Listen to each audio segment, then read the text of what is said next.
Noong sinaunang Roma, may emperador na nagbawal sa mga sundalo na mag-asawa. Para sa kanya, ang lalaking umiibig ay mahina. Pero may isang pari na hindi pumayag. Ang pangalan niya, Valentine. Sa dilim ng gabi, lihim niyang ikinakasal ang mga magkasintahan. Walang takot, walang kapalit, kundi ang paniniwala na, ang tunay na pag-ibig, hindi dapat ipinagbabawal. Nang malaman ito ng emperador, siya'y ipinakulong. At bago siya bitihin noong February 14, may iniwan siyang sulat na may pirma na, "From your Valentine."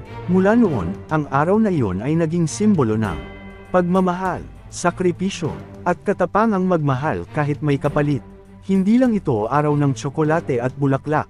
Ito ay alaala ng isang taong naniwalang, mas makapangyarihan ang pag-ibig kaysa takot.